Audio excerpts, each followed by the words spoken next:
1,600 units, 6 hours plus grind time for 20 rooms of Incursions? What? Device compatibility? Is your device at the end of its days with the game? And where are those 6-star versions of Champions?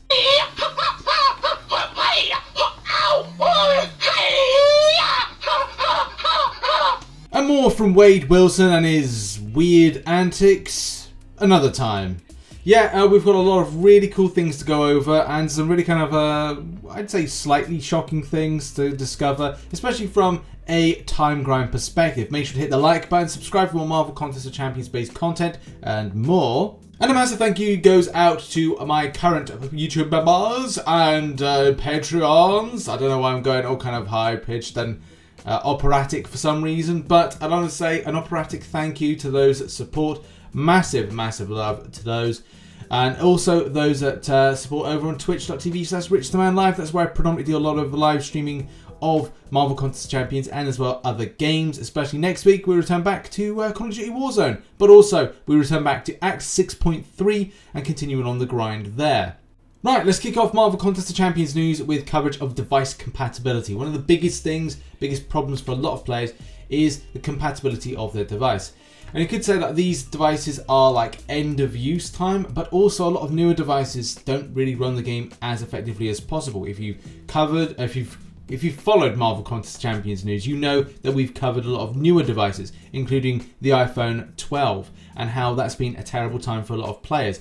Loads of dropped inputs and issues. So it's not just the back end, but also the front end. You've got front end or the updated phones or the newer phones with problems when it comes to running the game from a functionality point of view, hitbox issues, dropped inputs, you name it, it's a problem. But also, and big RIP to those that now cannot play the game because the device is not compatible.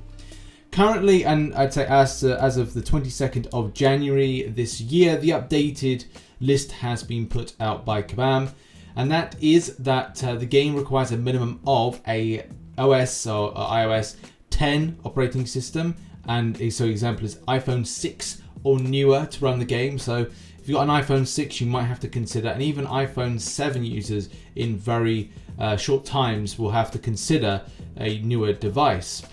You've also got Google Android being operating system of 6.0. I gotta be honest, if you've got something and you're using a Samsung Galaxy S5, I don't know if you're going to get like the exact best experience with the game. I think it's only going to be a case of like more newer Android devices, and in particular those gaming handsets that are set up to take on the load of a very high in gigabyte mobile game, or one that really requires it. Even though it might feel that you need something that's smaller,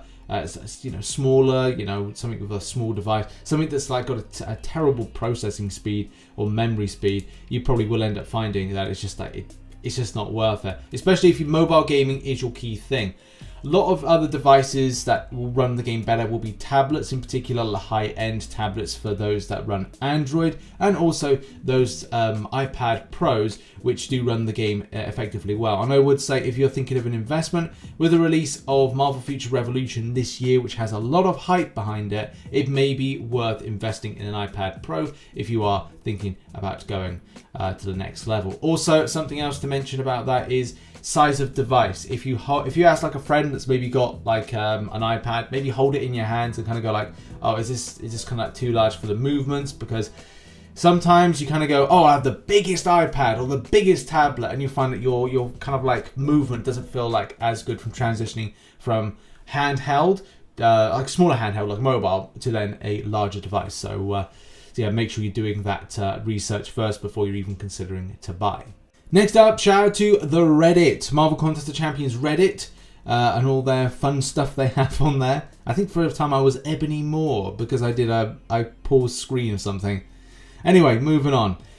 Now, Kabam seem to be advertising 6-star versions of Champions. Are they doing it intentionally? I don't know, but it is annoying to see Champions. I personally would like to see a 6 stars not being entered to the game. Why is that? Well, there could be many reasons. But when it comes to like the extent of damage output they can do, and let's face it, if they had Spider-Man in as a 6-star, man, an SP2 would slap.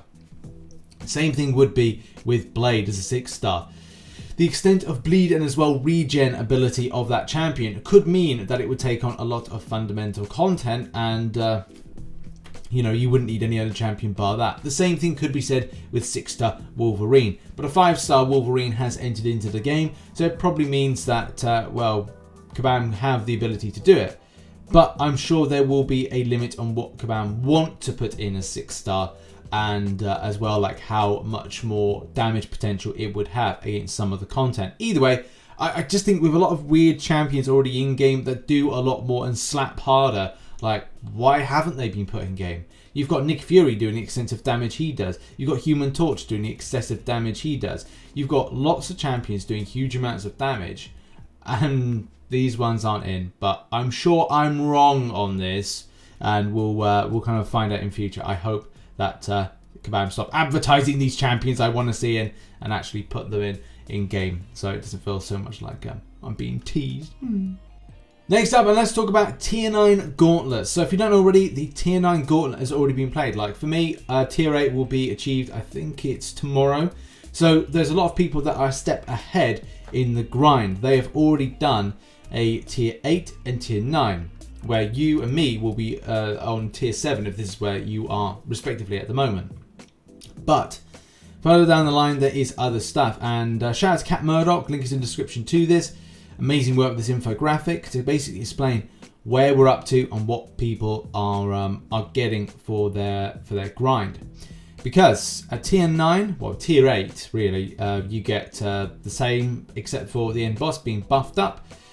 Strength in numbers and power draw. And then Tier 9 is Specialist, Limber 20%, Combo up, Heal or Hide, Heal Reversal, Bane of Damballa, and buffed up Strength in numbers and power draw. So it's the same as Tier 8 as Tier 9.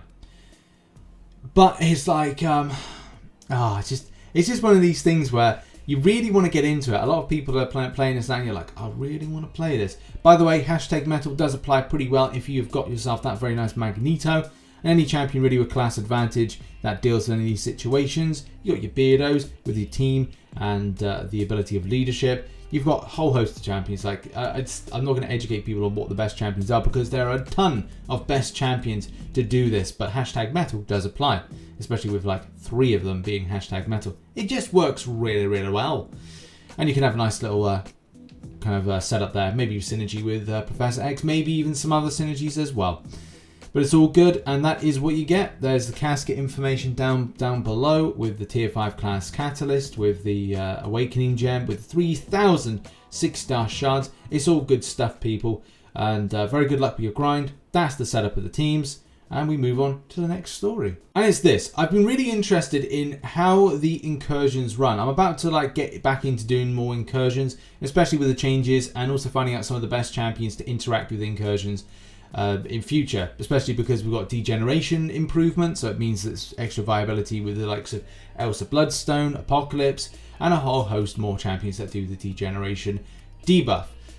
But where and how does it chart with your time grind, your effort, if you want to hit the very furthest points of getting those 6-star signature stone crystals? Which, if you don't know already, if you hit zone 10 you get 5 6-star signature stone crystals, and zone 15 you get 10 of them, and zone 20 you get 15 of them, so there is a lot on offer. But herein lies the problem for me. So massive appreciation to Clobbering Time CT, who has indeed done that with is it Herman? Yeah, it's done it with Herman, so shout out to Herman. So well done to you both for doing this, because like it takes some effort to do this. It's not like straightforward. It does take time. But 6 hours for me is just a long time. And that's the thing, like this kind of puts us into the territory of close to abyss level grind, and indeed like Labyrinth of Legends kind of like effort and grind. So you have to really look at what you're getting back for this. And as well, it's interesting to note that the health pools get into their millions, which is just like, man, that is some, first of all, some crazy grind and massive appreciation, but it just feels like it's a long slog for what seems to be just a lack in those 6-star signature stone crystals. I've put a link in the description to Clobbering Time's video because there is a video he's done over it, basically like showcasing a lot of stuff that's happened in that particular grind. Also, some of the champions can be seen that he used there, which is pretty cool as well. Obviously using a thing which is quite synonymous with Clobbering Time. But yeah, 1 mil, damn, that's a lot. Also, there was another kind of tweet, but I don't know if it went hand in hand with this, or this was one or the other person who posted this, saying a friend just told me 8 hours, 3,600 units, and 20 levels in Incursions is done. Congrats! Is 15 random six stones worth? I mean, I think it's 30. But yeah, it's like, oh yeah. I mean, if that is the extra element to this, that again is the thing. Like, I'm sure that, and this is the thing, there will actually be people out there who will be happy to spend 3,600 units to get that stuff. If there's nothing on in game for them at the moment, I'm sure they will do and use that as an extra challenge to get that stuff. Is it something that, again, goes down to 8 hours your time? You have to kind of look where 8 hours could be reprioritized. Not just about Marvel Contest of Champions, but in life. You could be spending that time doing something different, enriching yourself in different areas, and you might say, well, look, you know, that's the game. You know, you kind of like, you sink your time into a game in order to make further progress. But at the same time, you have to look at like what you're getting back for those 8 hours, number one. And number two, is it worth it? And that is the biggest kind of question that I want to pose to you watching this video and the comment section. Would you think that the amount of time in order to get these things back, these 6-star signature stones and these stone crystals, is it ultimately worth your time and effort and grind and unit spend in order to acquire this stuff? The hassle, the stress and that stuff? Or would you think because there's nothing on at the moment that it means perfect sense to do something because, look, there's nothing else on? Because effectively this is like doing Cavalier difficulty twice, but you get a lot more for it, or maybe 3 times. But, you know, have your say in the comment section about this particular problem. There we go, that has been the Marvel Contest of Champions news show for Friday, and make sure to catch my brand new Marvel Contest of Champions show called The Grind tomorrow. The Grind will be an informative show that lets you know everything that's going on in the following week. We've got information about arenas, we've got information about a roster availability, we've got information about so many other things. It's working in conjunction with Frontline MCOC, and it's going to be a great show, so go and check it out. And yeah, thanks for watching. See you soon. Bye-bye.